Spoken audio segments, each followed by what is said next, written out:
일본에서 있었던 일입니다. 어느 여자 신학교에 기숙사에 도둑이 들어 학생들의 물건들, 옷가지와 돈을 훔쳤습니다. 우연히 도둑은 한 학생의 호주머니에 있는 성경책까지 도둑질했습니다. 도둑은 훔쳐온 물건들을 시장에 내다 팔았습니다. 그러나 성경책은 돈이 될 만한 물건이 못 되어 집안 아무 곳에나 팽개쳐 두었습니다. 어느 날 도둑은 무심코 성경책을 펼쳐 읽게 되었는데 에베소서 4장 28절의 말씀을 읽었습니다. 거기 보면 이렇게 되어 있어요. 도적질하는 자는 다시 도적질하지 말고 돌이켜 빈궁한 자에게 구제할 것이 있기 위하여 제 손으로 수고하여 선한 일을 하라.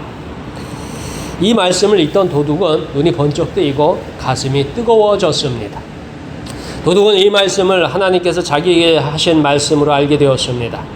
그는 양심의 찔림을 받아 뉘우쳤습니다. 그리고 예수님을 믿고 근처에 있는 성경학교에 입학했습니다.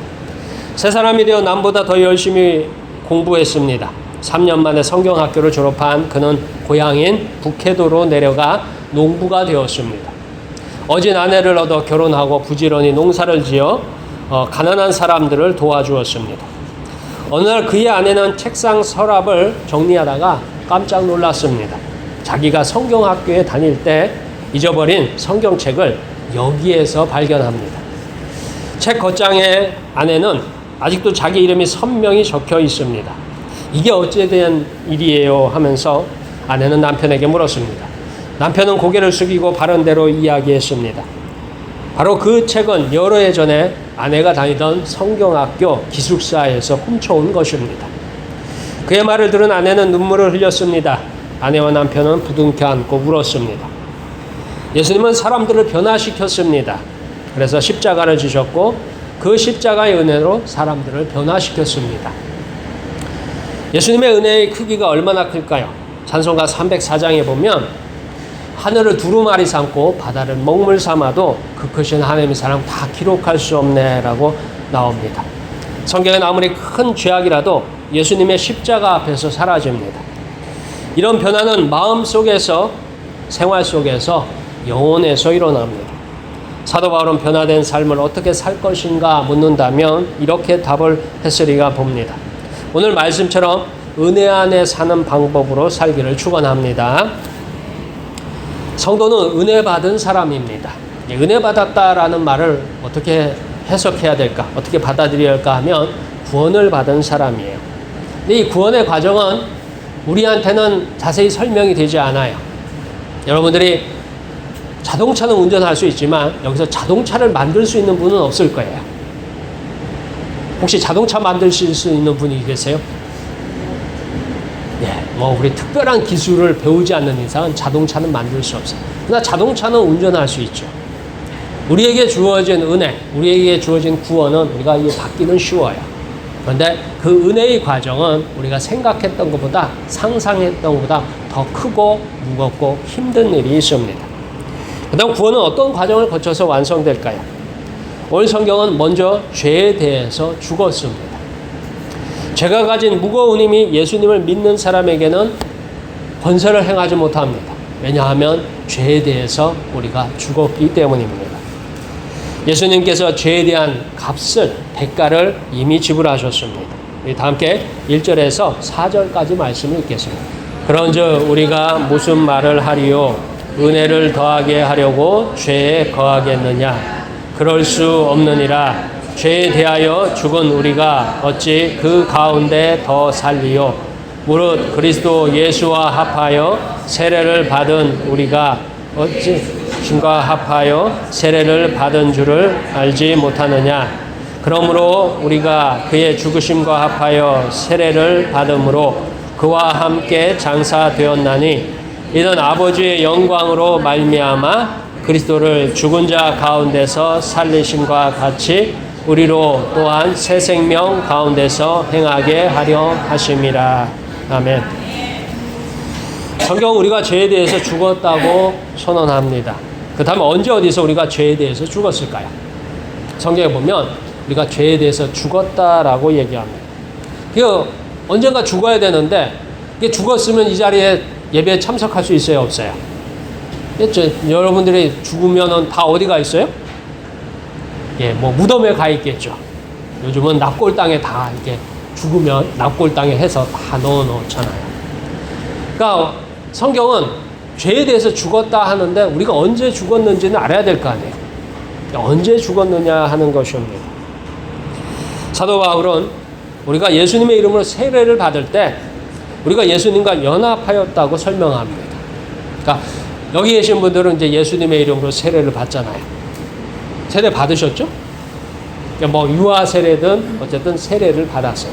그 세례를 받을 적에 우리가 예수님의 이름으로 세례를 받아요. 저는 뭐 저희 교단에 보면은 성부와 성자와 성령의 이름으로 세례를 베푸노라 해가지고 세례를 줍니다. 근데 그 세례가 우리가 볼 적에는 뭐 그냥 세례겠지 하지만 성경 안에는 그 세례의 의미가 있어요. 그건 뭐냐면 예수님과 우리가 연합했다, 연결되었다, 한 몸이 되었다라는 의미가 있어요. 이 연합한다라는 의미를 어떻게 성경에 보면 어디에 나오냐면 남자와 여자가 연합하여 한 몸을 이룰지니라 했어요. 그러니까 부부가 결혼하는 것을 성경에서는 연합했다라는 표현을 써요. 그러니까 우리가 예수님의 이름으로 세례를 받을 적에 우리가 누구와 한 몸이 된 거예요? 예수님과 연결되었다라는 것입니다. 자, 이 세례에 속하는 표현되는 두 가지 신비를 계속해서 설명합니다. 하나는 예수님의 죽음에 연합하는 거예요. 두 번째는 예수님의 부활에 연합하는 것입니다. 이 예수님의 죽음에 연합했다라는 의미는 예수님은 2000년 전에 골고다에서 십자가에 죽으셨습니다. 우리가 예수님을 믿기 전에는 그냥 있었던 사실입니다. 나하고는 상관없는 일이에요. 예수님을 믿지 않는 사람에게 예수님의 십자가 죽으심은 아무런 의미가 없어요. 그냥 예수라는 사람이 세상에 왔다가 십자가에 죽으셨다. 그리고 부활하시고 뭐 승천하셨다고 교회에서 전하더라 하는 그냥 사실이고 남의 이야기가 됩니다. 그러나 우리가 예수님의 이름으로 세례를 받으면 우리와 예수님이 한 몸이 되는 거예요. 그러면 세례 받는 그 순간에 사실 예수님은 이미 오래전에 십자가에 죽으셨고 부활하시고 승천하시고 지금 어디 계셔요? 우리가 고백하죠. 하나님 어디에 계신다고요? 우편에 계신다고. 그러니까 예수님께서 이미 그 모든 십자가의 모든 과정을 거쳐서 하나님 우편에 계시는데 우리가 예수님의 이름으로 세례를 받으면 우리가 뭐예요? 예수님과 한 몸이 돼서 예수님이 2000년 전 골고다에서 십자가에 죽으시는 그 자리에 우리가 연결되고 우리의 죄가 예수님께로 넘어가요. 이게 어떻게 가능하냐? 원래는 몰라요. 그러나 하나님이 그렇게 법을 정했어요. 하나님이 법을 그렇게 정했어요. 이 법은 사람의 힘으로 깰 수가 없고 사람의 힘으로 거절할 수 있고 사람의 힘으로 변경할 수 없어요. 우리나라는 국회에서 법을 만들어요. 법을 만들 적에 국회의원들이 많은 사람들이 모여가지고 투표를 합니다. 찬성, 반대해가지고 찬성이 3분의 1 또는 찬성이 절반 이상이 되면 어떻게 해요? 법이 통과가 돼요. 법의 효력을 발생해요. 그런데 시간이 지나고 세월이 지나가지고 사람들의 생각과 사람들의 가치가 달라져요. 그러면 예전에 만들었던 법을 다시 어떻게 해요? 국회에 올려가지고 다시 고쳐요. 가능해요? 안 가능해요? 다시 또 투표를 해서 또 법을 고쳐 나가요. 그 중에 이제 제가 충격을 받았던 법 중에 하나가 예전에 있었던 간통죄예요. 한때는 간통죄가 있었어요. 그래가지고 불륜을 저지르거나 하면 간통죄에 의해서 형사 처벌을 받았어요. 그러니까 국가가 처벌을 했어요. 근데 어느 날 법이 어떻게 국회에서 통과가 됐는데 야, 더 이상 간통죄를 국가에서 하지 말고 이제는 이거 형사법에서 빼고 민사로 하자 해가지고 법을 없애버렸어요. 저는 그래서 간통이 없어져가지고 법이 없어졌는 줄 알았더니 너무 많아져가지고 없앤 거예요. 그러니까 사람이 만든 법은 사람이 고치고 뜯어 고치고 다시 없애기도 하고 없던 법을 만들기도 해요. 그런데 하나님이 만든 법은 누구만이 고칠 수 있어요? 하나님만이 고칠 수 있어요. 하나님만이 없애거나 수정하고 나갈 수 있어요. 사람이 아무리 반대해도 하나님이 그 법을 정했으면 소용이 있어요? 없어요? 소용이 없어요. 왜냐하면 하나님의 법을 고치려면 하나님과 똑같은 권세와 능력과 권위가 있어야 돼요.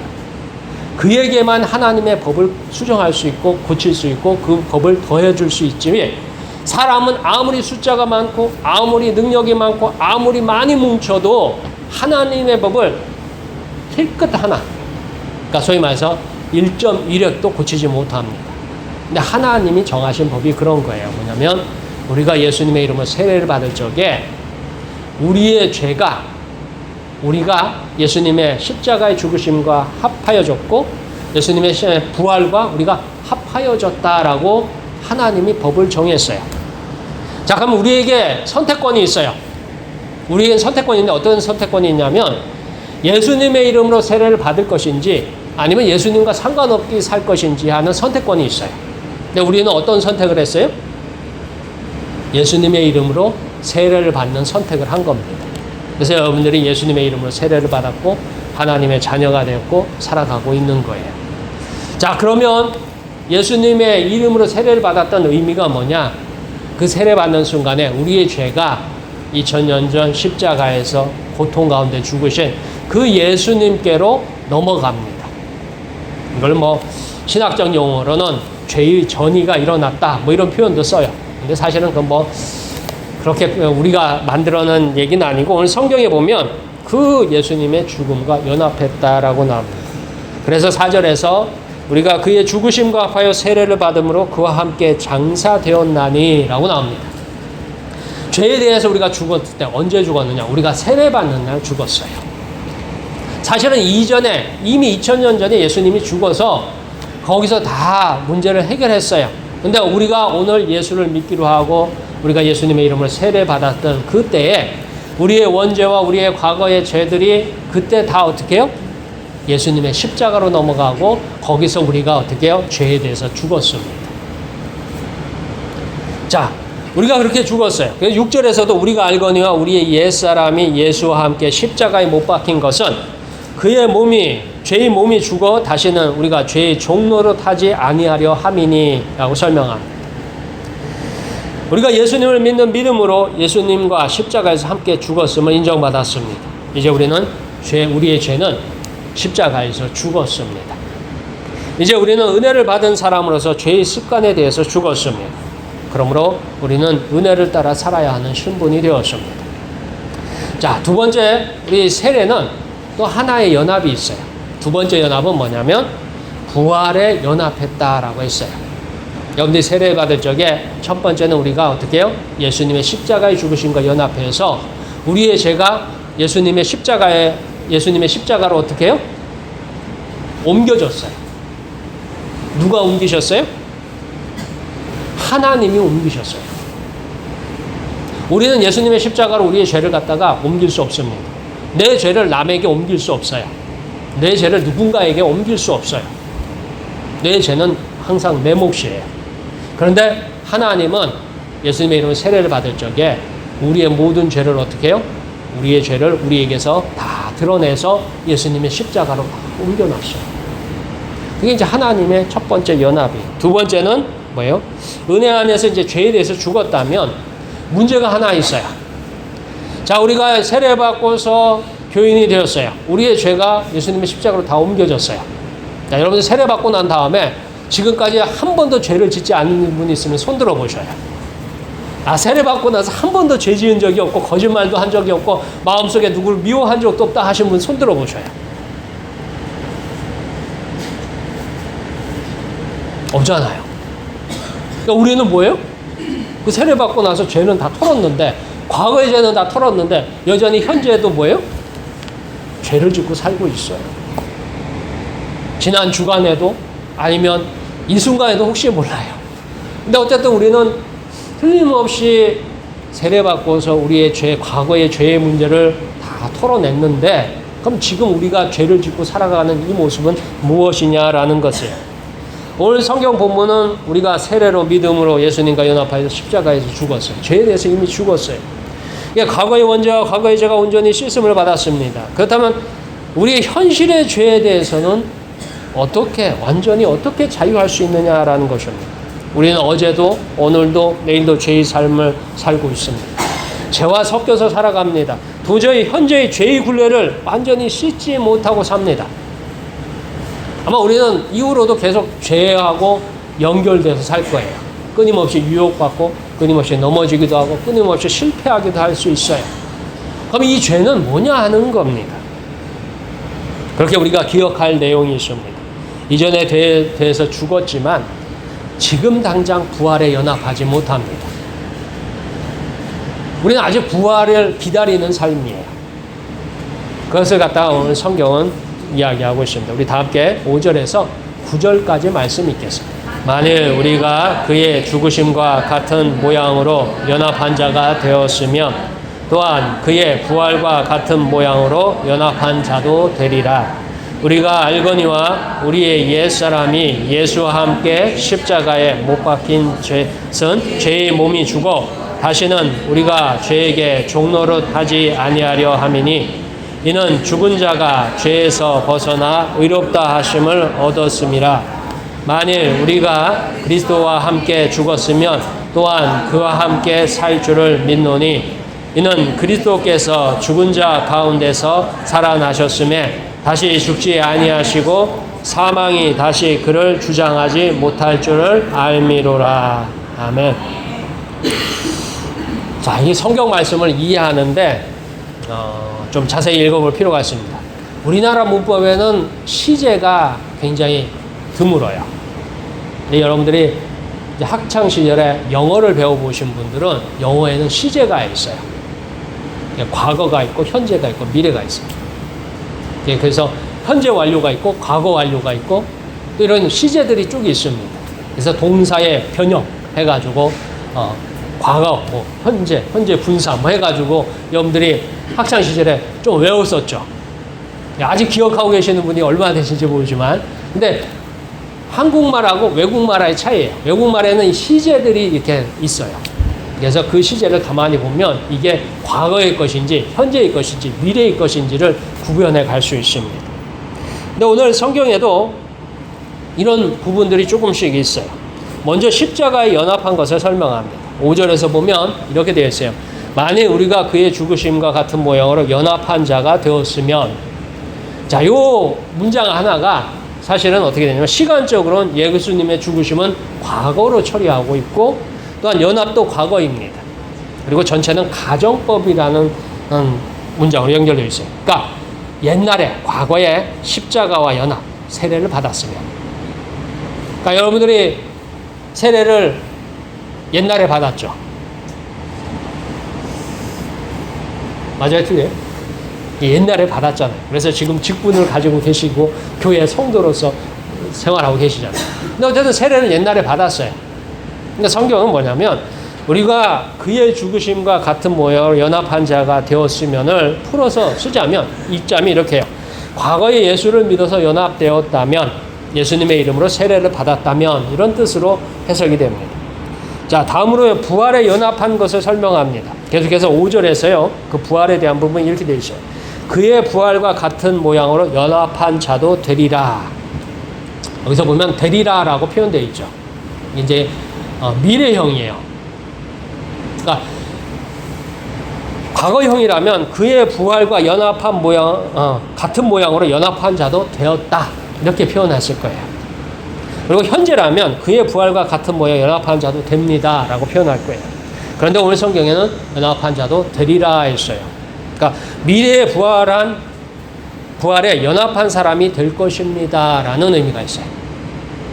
그러니까 우리의 현재는 십자가에서 죽어서 우리의 죄를 해결했어요. 그런데 우리는 아직 부활에 연합하지 못했어요. 그러니까 과거 십자가와 부활 사이에 우리가 살고 있는 거예요. 십자가에는 우리가 연합해서 죄의 문제를 해결했지만 미래의 부활에는 아직 도달하지 못했기 때문에 우리는 그 사이를 살아가고 있는 거예요. 그래서 우리는 뭐예요? 늘 죄의 유혹을 받고 죄에 넘어지고 죄 가운데 이렇게 섞여서 삽니다. 우리가 나중에 부활이 되는 순간에 어떻게 해요? 세상의 모든 죄가 사라질 거예요. 그러니까 아직은 죄가 세상에 있어요. 죄된 존재들이 있고 죄가 우리를 여전히 유혹하고 있습니다. 오늘 예수님을 믿어서 구원받은 사람의 신분이 이렇습니다. 먼저 은혜를 받은 사람의 삶은 과거의 죄는 용서받아서 현재를 살고 미래의 부활을 기대하는 삶을 삽니다. 아직 완전히 죄에서 자유로운 부활의 시간은 미치지 못했으나 현재는 죄와 씨름하는 모습입니다. 현재 우리의 모습에 근심하지 마십시오. 왜냐하면 우리는 예수님과 연합하여서 살고 있습니다. 우리가 세례를 받을 적에 누구와 연합한다고 했어요? 예수님과 연합했어요. 예수님과 한 몸이에요. 그래서 현재도 살아가는데 왜 우리를 자꾸 유혹하냐? 예수님과 한 몸을 어떻게 해요? 찢기 위해서, 분리하기 위해서 여전히 살아가고 있습니다. 여러분들 예수님과 연합해서 예수님과 한 몸이 되어서 사는데 이것을 분리하고 찢으려고 하는 존재가 있어요. 여러분들이 결혼을 해가지고 결혼을 어떻게 해요? 성경은 남자와 여자가 한 몸을 이룰지리나 이렇게 표현해놨어요. 근데 결혼은 남자와 여자가 한 몸을 이루는 것이고 성경에서는 연합하는 것이라고 했어요. 근데 이 결혼도 어떻게 해요? 찢어질 수 있고 부서질 수 있죠. 그래서 이 찢어지는 것, 부서지는 것을 막기 위해서 우리는 어떻게 해요? 부부가 결혼의 신성한 의무를 끝까지 지켜나가야 돼요. 유혹으로부터 자신을 지켜야 돼요. 유혹과 싸워야 돼요. 그래서 승리할 적에 우리는 뭐예요? 이 결혼의 연합이 깨어지지 않고 한 몸으로 끝까지 갈 수 있는 거예요. 그런데 주변에 보면 이 남자와 여자가 한 몸이 되었는데 이게 찢어지는 경우가 있죠. 왜요? 유혹의 죄에 넘어가서 찢어집니다. 세상의 환경에 의해서, 세상의 충격에 의해서 이게 찢어질 수 있어요. 우리가 예수님과 한 몸을 이룬 것도 동일합니다. 예수님과 한 몸, 연합을 어떻게 해요? 어떻게든 찢어내려고, 어떻게든 부셔버리려고, 어떻게든 뭐예요?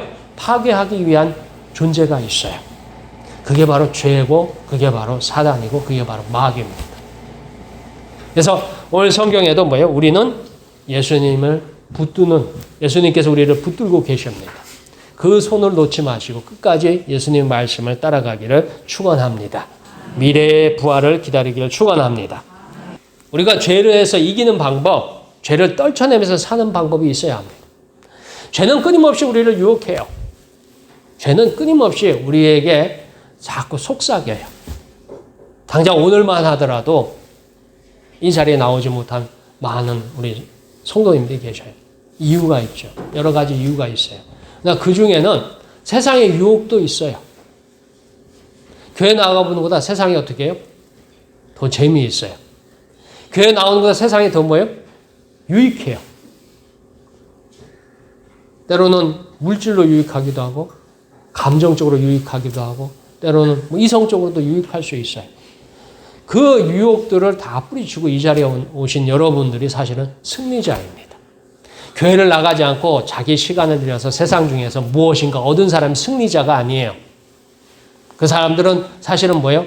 하나님부터 자꾸 떨어져 나가고 있는 것이에요. 자, 그러면 우리가 죄에서 이기는 방법, 죄를 떨쳐나가는 방법.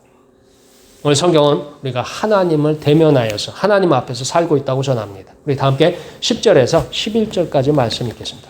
그가 죽으심은 죄에 대하여 단번에 죽으심이요 그가 살아계심은 하나님께 대하여 살아계심이니 이와 같이 너희도 너희 자신을 죄에 대하여는 죽은 자요 그리스도 예수 안에서 하나님께 대하여는 살아있는 자로 여길지어다. 아멘.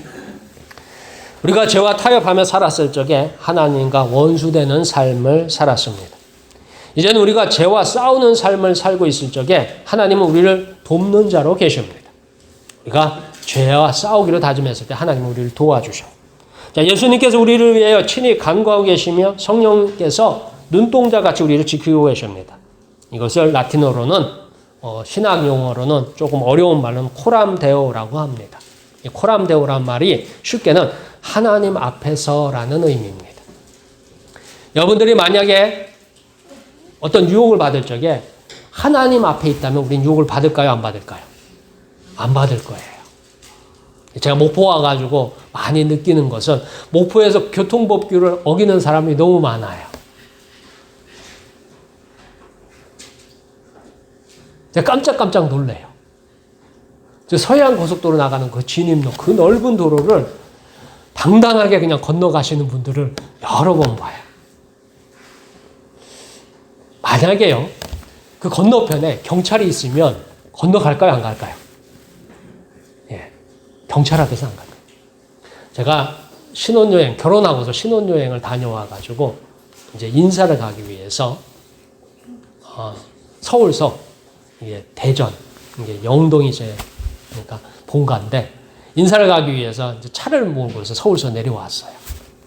내려오는데 서울에서 한참 내려오다가 이게 사거리에 신호등이 있는데 신호등 중에 노란불에서 빨간불로 바뀌잖아요. 근데 차들이 이렇게 쭉 가니까 소위 말해서 꼬리 물기 아세요? 앞차가 달리는데 그 중간에 쓸 수 없으니 그 앞차를 따라가는 거예요. 앞차를 따라가는데 저는 서고 싶은데 옆에 계신 분께서 밟아 하시는 거예요. 그래서 저는 그 아내의 말을 잘 듣습니다. 그래서 어떻게 했을까요? 밟았어요. 그랬더니 저쪽 맞은편에 유턴 자리에 뭐가 있었는 줄 아세요? 경찰 사이카가 있었어요. 밟고 딱 밟아가지고 딱 갔더니 거기서 사이렌을 웽 하고 울리는 거예요. 그러면서 마이크가 되고 몇 번 차 길가로 대세요 하는 거예요. 그 어떻게 된 거예요? 그냥 걸렸어요. 그래서 이제 길가에 차를 댔더니 경찰차가 이제 딱 왔어요. 그러더니 신호 위반이라고 하길래 제가 그랬어요. 제가 그 신혼여행 갔다 와서 그때 한복을 입고 있었어요. 신혼여행 갔다 와서 지금 고향에 가는데 좀 마음이 급해서 신호를 어겼습니다 라고 얘기하니까 경찰관이 가만히 생각하더니 가세요 하면서 딱지를 안 끊고 그때 갔어요. 그 후로는 운전할 때 옆에서 밟아도 안 밟습니다. 좀 답답해 하죠. 근데 어쨌든 우리가 뭐냐면 경찰 앞에서는 감히 어떻게 해요? 법을 어기지 않아요. 이유가 뭐예요? 걸리니까. 딱지를 끊으니까. 그러니까 목포에서도 보면 경찰관이 있는 데서는 안 그러더라고요. 경찰관 없는 데서 어기더라고요. 당당하고 용감하게 건너가시는데 그 차가 앞에 지나가시면서 오히려 제가 잘못한 것 같았어요. 그분이 또 노려보시는데 이게 그분이 잘못했다고 해야 되는데 제가 잘못한 것 같은 그런 느낌을 받았어요. 자, 왜 이야기를 하냐면 여러분들이 죄의 유혹을 받을 적에 만약 그 자리에 하나님이 계시다면, 내 앞에 하나님이 있다면 우리는 어떻게 해야 될까요? 그 죄의 유혹과 타협해야 돼요? 아니면 그것을 거절해야 돼요? 거절해야 되는 거예요. 하나님이 눈에 안 보이시다고 해서 안 계신 게 아닙니다. 하나님이 눈에 안 보이셔도 여러분 눈앞에 있어요. 다만 우리 눈에 안 보이기 때문에 하나님이 없는 것처럼 행동합니다. 그래서 성경은 뭐예요? 우리에게 오늘 성경이 하나님을 대면하여서라고 표현합니다. 우리가 죄를 이기는 방법, 죄와 싸우는 방법, 죄에서 승리하는 방법은 만약 여기 내가 하나님 앞에 서 있다면 나는 어떤 선택을 할 것인가 다시 물어보는 거예요. 여러분의 삶을 살아가면 죄의 유혹이 많습니다. 하나님을 선택했기 때문에 손해볼 일도 많아요. 때로는 그 하나님에 대한 믿음 때문에 세상에서 뭐예요? 세상이 원치 않는 다른 선택을 해야 될 수도 있어요. 그러나 하나님 앞에 있다는, 그리고 하나님 앞에 있다는 것을 인정할 적에 하나님께서 그 모든 과정을 엎으시고 그 모든 과정을 바르게 하실 줄 믿으시길 축원합니다. 하나님에 대하여 산다는 것은 비록 눈에 보이지 않지만 내가 있는 이곳에 하나님께서 함께 하심을 인정하는 것입니다. 가정에서, 직장에서, 거리에서, 이웃과 만나는 장소에서, 모든 곳에서 만약 하나님이 계시다면 우리는 보다 많은 선함으로 예수님을 닮으려 노력할 것입니다. 우리는 은혜 받은 사람을 살기를 축원합니다.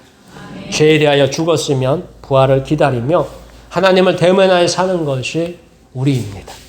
그렇다면 오늘 내게 닥친 문제가 예수님의 사랑과 은혜로 해결될 것입니다.